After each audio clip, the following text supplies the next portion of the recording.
Okey. Yang ni penjelasan sebenarnya. Penjelasan sebenarnya universiti ni kita tak boleh salah faham. Universiti ni bukan sekadar tempat kita nak belajar bidang yang kita pelajari. Contoh kita belajar pergi bidang syariah ataupun kita belajar bidang perubatan.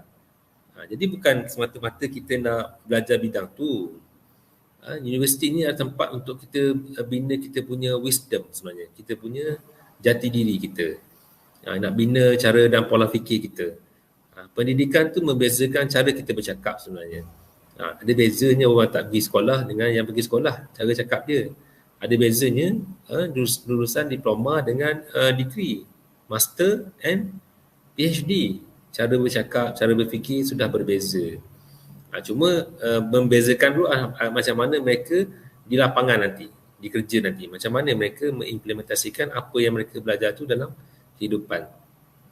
Jadi tempat kita, selain itu universiti pun tempat kita membina social skills, social skills, soft skills dan cara berfikir.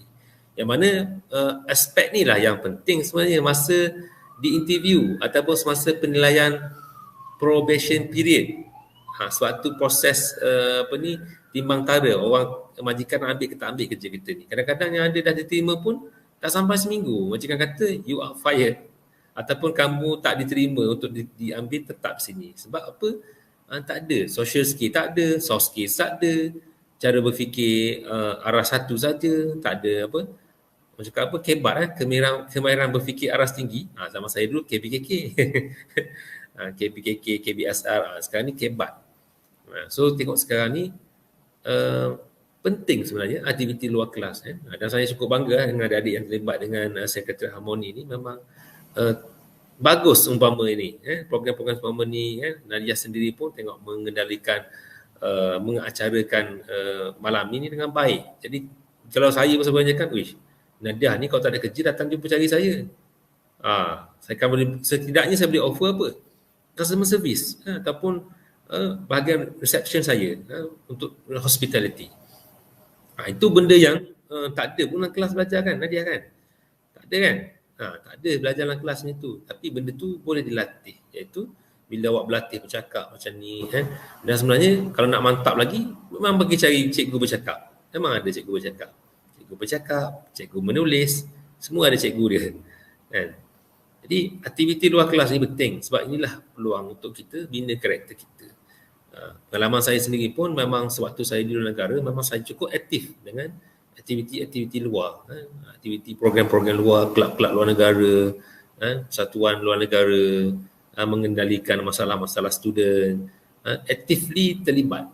Dan sampai satu Indonesia pun saya pergi berjalan lah, dalam so-called berjalan tu maksudnya kita cater masalah-masalah mahasiswa Malaysia di daerah lain ataupun di kawasan lain.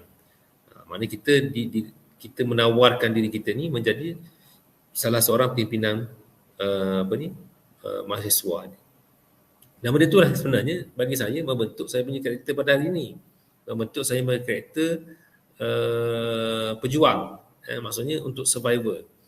Dan apalagi kalau kita tu berada di tempat yang jauh dari keluarga dan bukan keluarga yang senang-senang kan. Keluarga bukan orang senang. Jadi kita kena berfikir orang kata luar kotak sikit lah untuk survivability. Jadi aktiviti luar kelas ni sangatlah penting. So kalau kata ada mahasiswa yang macam avoid untuk terlibat ni, tolonglah ajak mereka join sekali. Walaupun sebagai peserta sahaja pun sudah memadai lah kalau kata ni. Tapi kalau boleh jadi salah seorang penganjur, jadi organizer, itu satu pengalaman yang baik. Dan sebenarnya kalau tanya saya dah interview ramai orang. Boleh kata beribu yang saya interview, banyak syarikat yang saya pegang kan. Jadi nak cari gems tu ataupun nak cari pemata tu bukan senang. Kadang-kadang kita rasa macam bidang dia lari ni. Bidang dia lari memang lari memang tak kena dengan kita punya yang kita nak offer ni.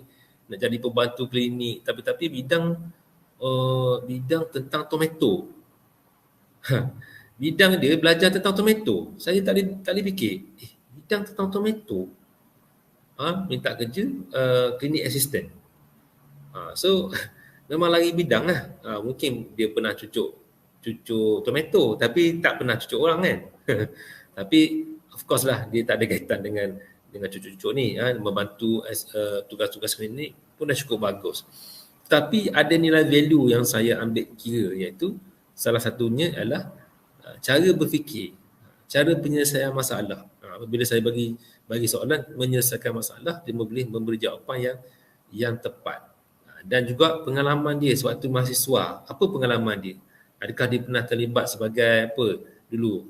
Sebagai pengakap ke ataupun bulan sabit merah ke? Pernah mengambil CJ Basic Life Support? Tak ada kaitan pun sebenarnya pada bidang tomato ambil Basic Life Support. Baguslah kan? Sebab dia boleh bantu orang luar. Tapi asal-asal majikan tak nak ambil. Tiba-tiba sebabkan dia ada Basic Life Support tu, majikan kata bolehlah masuk jadi kerja kita. Contohnya lah. Okay. So itu benda yang nilai-nilai yang didapat di universiti yang kadang-kadang tak dapat kat lain. Okay. Dan penting untuk kita menyelesaikan tugasan ataupun tesis yang diberikan oleh kita punya pensyarah kita. Sebab apa? Soalan-soalan tu dia bukan bagi saya saja. Memanglah kita kata pemikiran kita dulu, macam saya dulu berfikir, awal dulu fikir, apa benda lah banyak sangat tesis ni, tugasan punya semua ni. Tak payahlah. Itu kan. Tapi sebenarnya dia buat tu memaksa kita supaya otak kita, sel-sel otak kita berhubung. Dalam apa? Dalam cara apa? Untuk kita mendidik kita ni, cara kita berfikir kritis. Cara berfikir untuk penyelesaian masalah. Dan cara nak membentuk pemikiran kita ni menjadi seorang manusia yang menyelesaikan masalah. Bukan manusia yang mencipta masalah. Itu tujuan sebenarnya masuk universiti. Dan apabila kita bergaul dengan orang-orang yang mempunyai level pemikiran yang sama, level pemikiran yang baik, maka itu juga membentuk kita punya kepribadian kita, supaya kita ni menjadi manusia yang bertamadun dan mandiri. Mandiri apa ni? Bahasa Melayu ke bahasa Inggeris tak tahu ni. Bahasa Melayu ke bahasa Indonesia pun tak tahu. Sekarang saya kadang-kadang bercampur-campur sikit bahasa Melayu dengan bahasa Indonesia. Mandiri, mandiri ada kemandirian kan. Maksudnya kita boleh berdikari. Okay, next Nadia.